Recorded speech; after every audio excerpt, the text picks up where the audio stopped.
Welcome back to Universal Sports, live and direct outside a windy Old Trafford.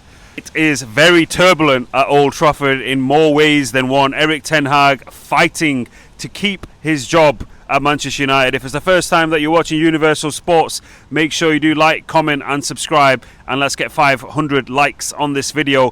First and foremost, before we carry on, a big massive thank you for everybody who's helped us to reach 1,000 subscribers, and now we are on the road to 10,000 subscribers, and hopefully by the end of the year we can successfully reach that part of our master plan to be the biggest Manchester United fan channel in the world. Avas, I want to start off with some breaking news, and in the words of Sir Alan Sugar, Youre Fired is more than likely going to come to Erik Ten Hag's way, because Universal Sports understands that at the moment the Ineos group are looking and they're scrutinising the style of play for Erik Ten Hag, and we believe that if the style of play does not improve, led by obviously Sir Jim Ratcliffe, Dan Ashworth and the technical director Jason Wilcox, if that doesn't improve, then Erik Ten Hag will not be Manchester United manager. What's your initial reaction to this development? Yeah, it's good that they've let him know now, so he needs to up his game. So next game, Southampton away, Crystal Palace away. So 2 games, he's got very big games. He cannot afford to lose them games now. So going forward, he needs to change his tactics, start the players in the right positions. For example, Man Utd needs to start off from the start. Rashford needs to be dropped for Ahmad. Garnacho needs to play as well, and get Dele, Mazawari and Dalot in the back line. Luke Shaw is back in training, but hopefully he doesn't start because he needs some time to settle in back in after the training, although he's going to get injured again. So Ten Hag needs to be careful now how he picks and chooses his team, and makes him one more mistake, he's out the door.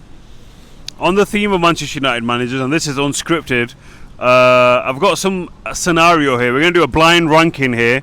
So, best Manchester United managers since Fergie. I'm going to give you 5 options, so we're going to do a blind ranking. So, first, Mr. Erik Ten Hag. I would say 3. Ryan Giggs. 4. Louis van Gaal. Number 2. Ole Gunnar Solskjaer. Yeah, I know who was coming next, but I have to give him 1 because he got a good style of playing football, but just the second season he messed up with them big signings. And finally, the special one, Jose Mourinho, number 5. Are you sure you want to change one of them? I'm going to change, put him number 2, Louis van Gaal. 3, and Erik Ten Hag can go 4. Alright, okay. Interesting. We've caught a verse off guard. That's always entertainment for me. In terms of latest Manchester United transfer news, Antony is reported to be in talks with Fenerbahce. Jose Mourinho has been looking at his squad since joining, and we believe Universal Sports understands that Antony could be in line for a loan move to Fenerbahce. What's your initial reaction to that? Obviously Sancho's already gone. There's only 4 wingers at the club. A lot of obviously talk about Antony in terms of the fans, what their views are, but what do you make of this? It's not ideal if he goes on loan, because we're going to be short on that side just in case Ahmad or Garnacho gets injured. We already got rid of Plistri, so, and Sancho's gone as well, so it's not ideal. But if it's a loan deal, it will give him first team football, then we should go. If not, then he stays as a backup bench player. Unless someone from the academy turns up and plays on that side, but Antony has just flopped since coming from Ajax.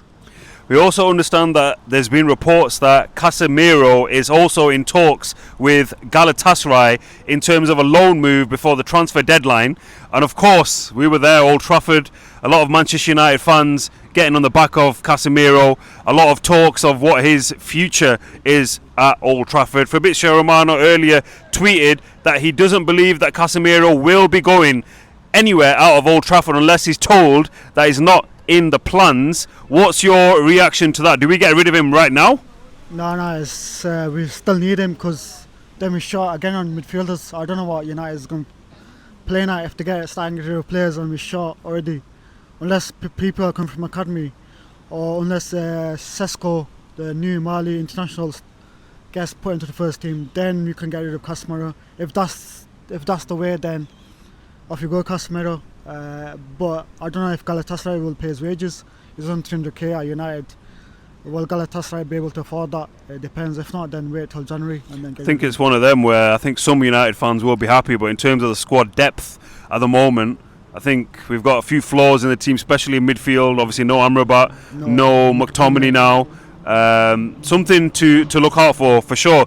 Even though the transfer window is shut, and obviously transfer deadline day, we covered it live and direct on Universal Sports. We were in the best place in the house outside Carrington. If you haven't seen that video, make sure you check that out on Universal Sports. But the transfer rumour mill is still going on in terms of incomings at Old Trafford.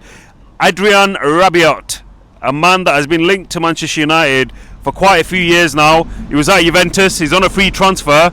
Could he solve the midfield woes at Old Trafford? And do you think we should be looking to do that business? Yeah, if he's available, then get him. If it's a free transfer, because the transfer market in UK is shut now. But there's ways to get around that if it's a free transfer. So hopefully, could get Adrian Rabiot. Turkey transfer window still open, which is why Turkey's making these last-minute moves. Osman's gone to Galatasaray, so Turkey's stepping up the game now. Last minute, they're showing what they're like. Manchester United have also made a new appointment in the management structure as well. They've appointed former England, Man City and Arsenal man Sam Erith as an interim performance director. This was led by Dan Ashworth, who wants to create an elite environment for Erik Ten Hag, and he believes this signing will considerably improve the slow start to Manchester United season. What do you make of these further additions to the backroom team and the senior management team? At the moment, obviously, it doesn't look like it's making any difference, but Ineos are doing everything that they need to do. Yeah, Ineos is doing what they can do from the structural side. It's just depending on Ten Hag. He's so stubborn. His tactical training methods, telling the players to play in one position, then they're doing something else on the pitch. So Ten Hag needs to sort that out during the international break.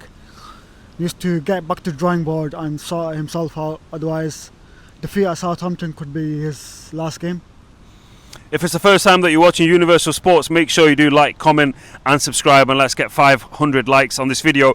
In other Manchester United news, a former Manchester United legend, I would be more than comfortable in saying, Juan Mata has signed for Australian club Western Sydney Wanderers for the upcoming season. Earlier today, David De Gea tweeted to Juan Mata that the best left foot is back in football. And as we're on the subject of Juan Mata, I'm going to catch you off guard one more time, live and direct on Universal Sports. So what I'm going to do is I'm going to ask you to stay quiet until you hear a better midfielder for Manchester United than Juan Mata.